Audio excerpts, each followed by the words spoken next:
नमस्कार दोस्तों, मेरा नाम है हरीश कुमार साहू और मैं आप लोग को क्लास 10 का मैथ्स पढ़ाता हूँ। और हम पढ़ रहे हैं अध्याय 1 बहुपद। ठीक है, तो दोस्तों चलिए, ये जो हमें प्रश्न दिया हुआ है इसे हम हल करते हैं। तो देखिए, हमें प्रश्नावली क्रमांक 1 को हल करना है और जो प्रश्न क्रमांक 4 है उसमें हम पहुँचे हैं। ठीक है, तो दोस्तों चलिए इसे हम हल करना शुरू करेंगे। तो आप इसके लिए ऐसा एक कॉलम बना लेंगे।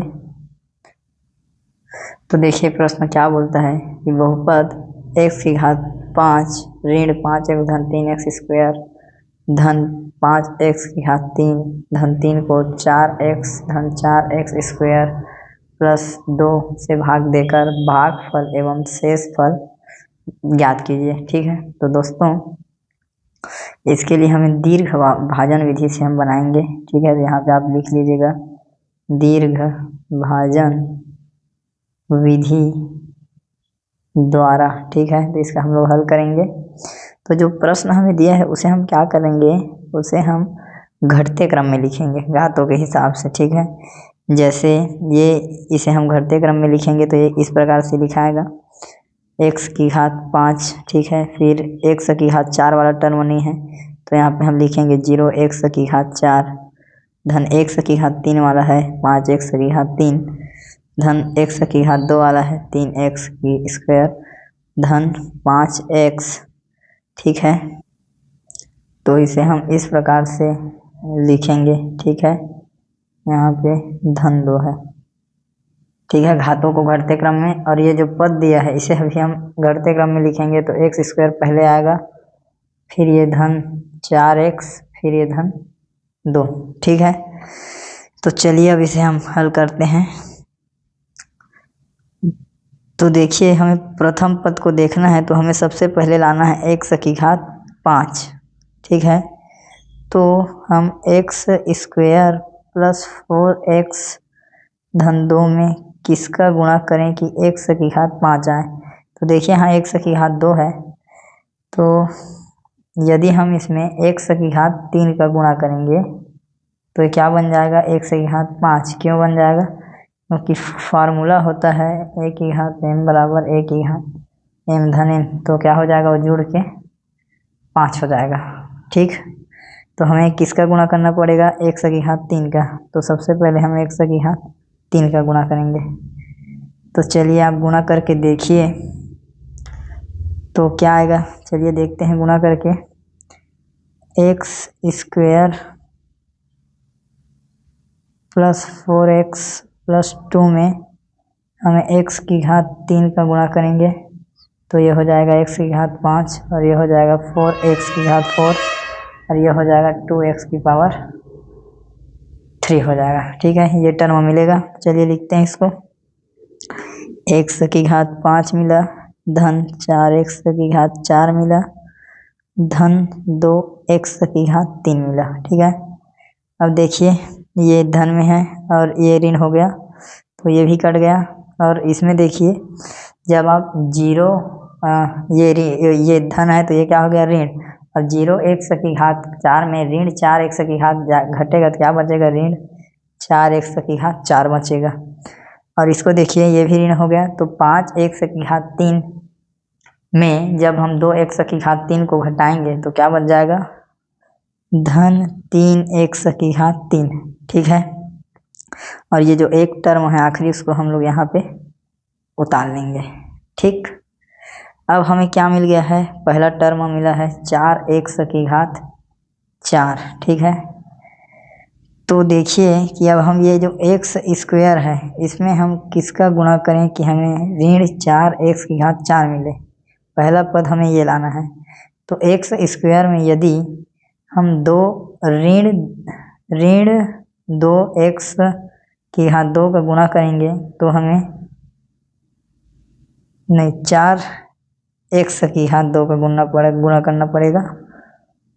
तो हम x स्क्वायर में यदि ऋण 4x स्क्वायर का गुणा करेंगे तब हमें x की घात ऐसे 4 मिलेगा। ठीक है, तो इसका गुणा करना पड़ेगा।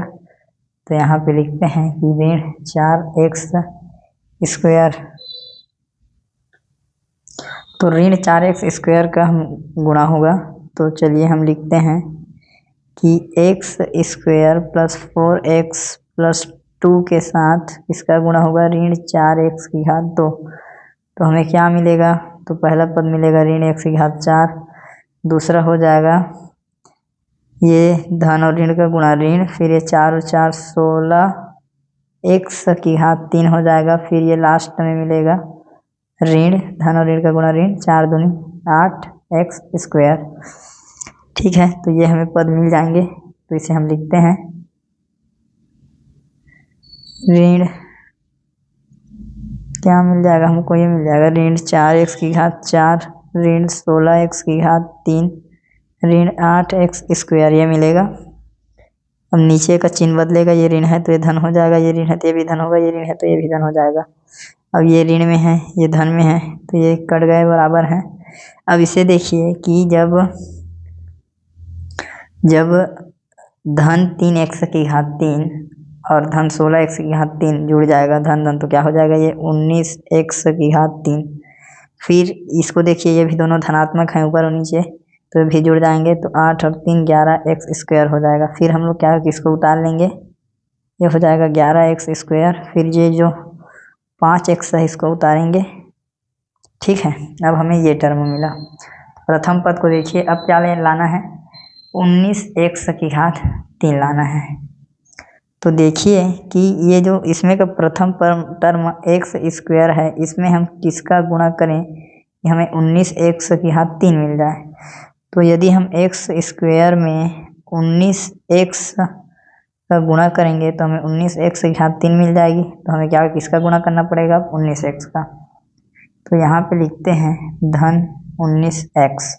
ठीक है, अब चलिए गुणा करते हैं 19x के साथ।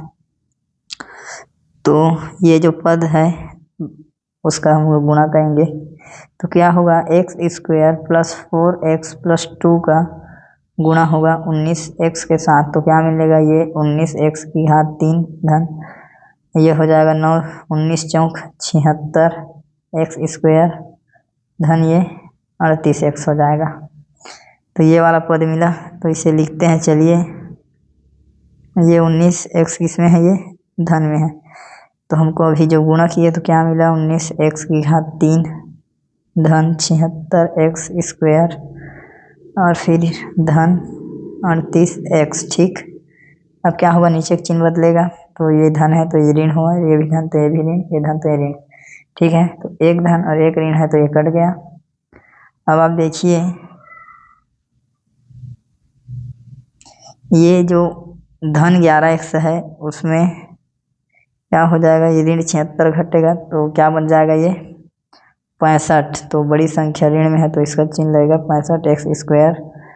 और ये जो ऋण 38x है, इसमें धन 5x घट जाएगा, तो ये हो जाएगा 33। तो ये हो जाएगा ऋण 33x। फिर हम ये धन 2 को उतारेंगे। ठीक है, अब हमें क्या मिल गया? पहला पद इसको देखिए आप, पहला पद हमें मिला है 65x²। तो देखिए x² में हम किसका गुणा करें कि हमें 65x² मिले? तो x² में हम 65 का गुणा कर देंगे तो क्या हो जाएगा? x² मिल जाएगा 65x²। तो किसका गुणा करना पड़ेगा? 65 का। लेकिन हमको क्या चाहिए अभी? ऋण 65x²। तो x² में हम ऋण 65 का गुणा करेंगे तब हमें ऋण 65x² मिलेगा। किसका गुणा होगा? ऋण 65 का। चलिए यहाँ लिखते हैं ऋण 65। ठीक है, अब चलिए गुणा कीजिए। तो जो भाजक है x² प्लस 4x प्लस 2, इसमें हमें गुणा करना है 65 का। 65 का गुणा करेंगे तो ये हो जाएगा 65x² और ये 65 चौक हो जाएगा हमारा। अच्छा सॉरी, हमें ऋण 65 का गुणा हो रहा है, ऋण 65 का, तो ये ऋण 65x²। फिर ये ऋण 65 दूनी हो गया 130, 13 दूनी 26, तो है 260x और फिर ये हो जाएगा ऋण 130। तो ये वाला टर्म मिला। तो चलिए इसको लिखते हैं ऋण 65x² ऋण 260x ऋण 130। इसको थोड़ा यहाँ से अच्छे से लिखते हैं।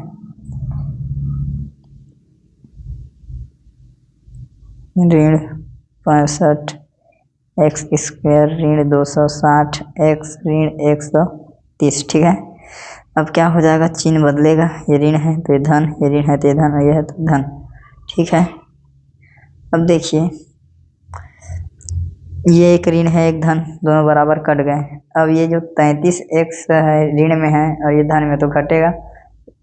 260 में 233 घटेगा तो 227 एक्स, और ये जो 130 है इसमें जब ये 3 जुड़ेगा, ये 3 है कि 2 है, इसे हम देख लेते हैं। ये 33 है। ठीक है,